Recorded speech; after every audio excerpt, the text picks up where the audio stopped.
at the base, and a most awesome aircraft. And it truly is, especially in the ride. Bob and Linda, Whidbey Island Naval Air Station is growing. That's because it's home to the A-6 intruders, which played a key role in last year's air attacks on Libya.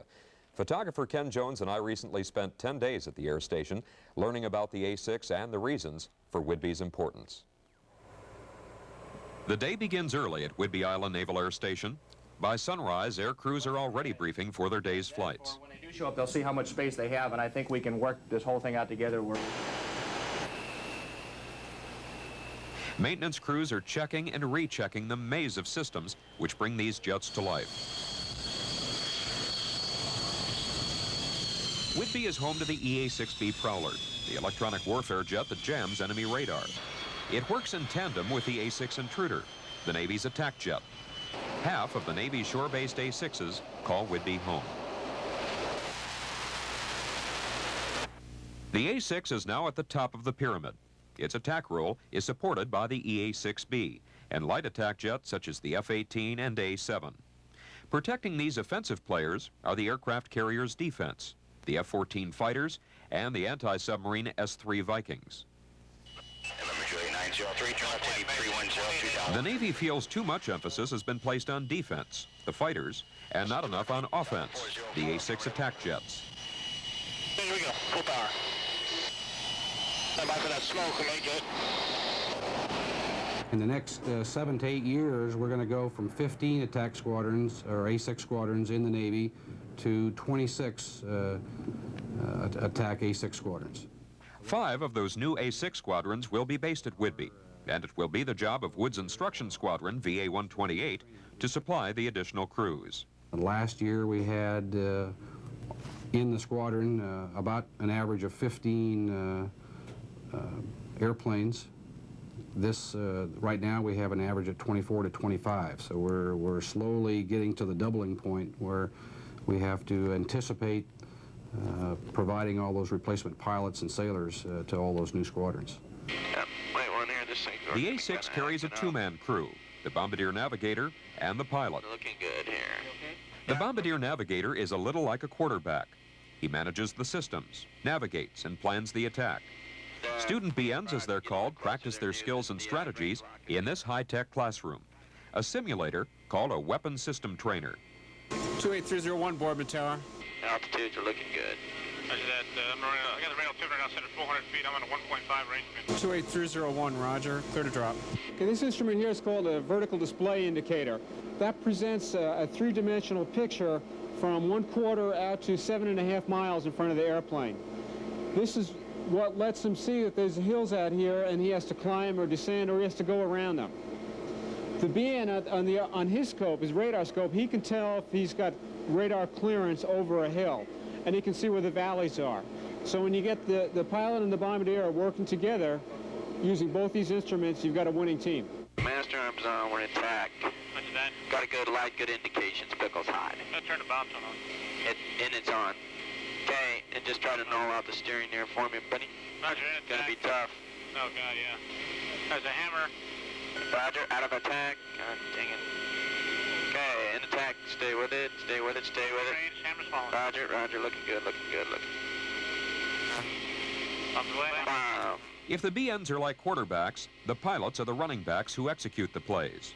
Probably the toughest play is landing on the aircraft carrier. The old data that they collected in Vietnam, where the heart rates on a combat mission over North Vietnam at night, dodging missiles and everything, and the heart rates were highest coming back aboard the ship at night, that's a true fact. This simulator prepares student pilots for that task. It's called the Night Carrier Landing Trainer and can spice up the lesson with every conceivable emergency. Tell them we got a fire. 801's got a fire light. 801, you're drifting left, come right, heading 270. Trim this thing. 801, fire lights out. 801, this is Paddles. All I'd like you to do is to fly the best approach you possibly can. And we're low. Right for lineup. Cut, cut, cut. Okay, let's keep trying to get a hold of them. Student pilots then practice what they've learned in the simulators on this practice airfield at Coopville. The field simulates the 400-foot-long landing deck of an aircraft carrier. That's right, just 400 feet. The students perfect their touch under the watchful eye of instructors such as Doug McLean, himself the veteran of hundreds of carrier landings. Over control, a little high and close. Not enough power, decel at the ramp. There's just no room for error in the business that we're in. Dangerous things can happen. We've got several hundred people up on the flight deck and another 40, 50 aircraft up there. If I give them a wave off, it has to be instantaneous. The reactions have to be so positive, the pilot does it without thinking about it. Not enough power, drift right in the middle. After 150 of these landings, the students are ready to go to the ship to qualify as carrier pilots and join one of Whidbey's regular A6 squadrons.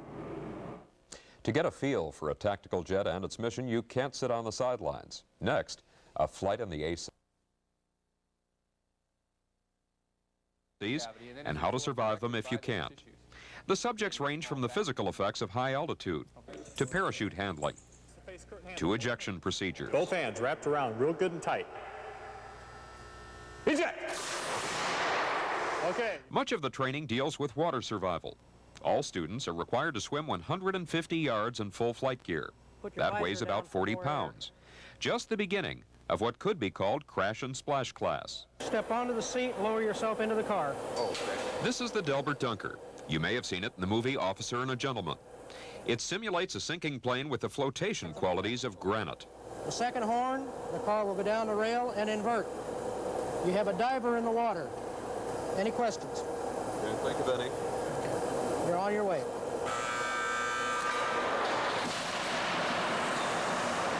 There are more tests to pass in this aquatic amusement park. How to escape from an airborne parachute when you're in the water. Good. Parachute disentanglement and simulated helicopter rescue. I had passed, but felt like a waterlogged sponge at a car wash. Having exchanged my soggy flight suit for a dry one, I was ready for my flight. The pilot would be Lieutenant Brian Newneighbor, a U.S. Naval Academy graduate with 1,200 hours in the A6. The pre-flight checklist is exhaustively thorough, covering electronics, engines, the hydraulic system.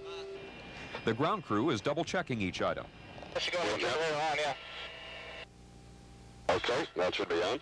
Yeah, we're getting some return, yeah. Why don't you go ahead and... The big knob? Yeah. As we taxi into position for takeoff, I recall 2 Whidbey A6s had crashed within the past year, prompting questions about the attack jet's safety. I had discussed those questions with the squadron commander. We have a dedicated safety center back in Norfolk that keeps very close tabs on those statistics, and in terms of accidents per 10,000 hours, the A6 has a better safety record than the A7, the F-14, and the F-4. Navy statistics show the A6 actually has one of the best safety records of carrier-based tactical jets.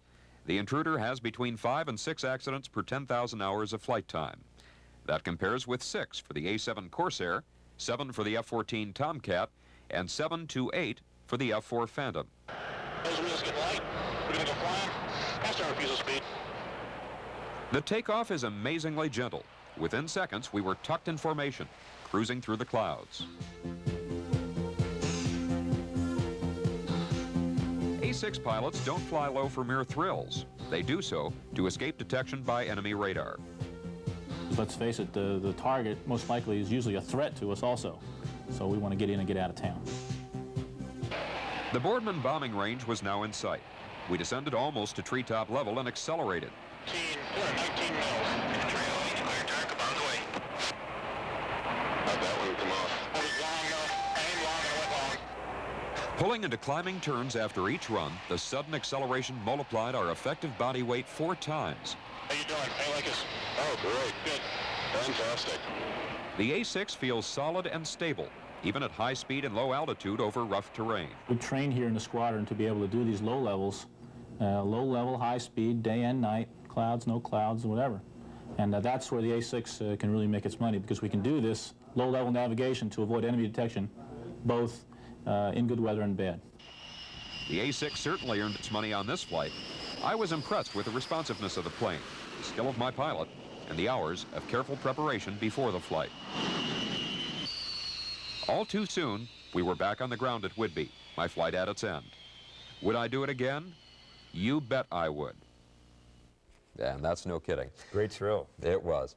My personal thanks to photographer Ken Jones, who shot and edited these pieces, his assistant Charlie Ellert, and to everyone at Whidbey who helped us. The list of those people is extensive, as is their dedication and skill. I was curious as to how fast they're going and how far above the deck they are when they bring that thing in to this 400-foot carrier deck. They are, I'd have to check the exact figures, but I believe their approach speed is about 150 knots. The aircraft carrier is going about 20 to 25 knots. So they are moving when they move in. If they are a foot too high coming in over the back end of the boat, they'll miss the first wire, or the one they're really aiming at. If they're about 2 feet too high, they can count on going around and trying again. Yeah, or going off the end.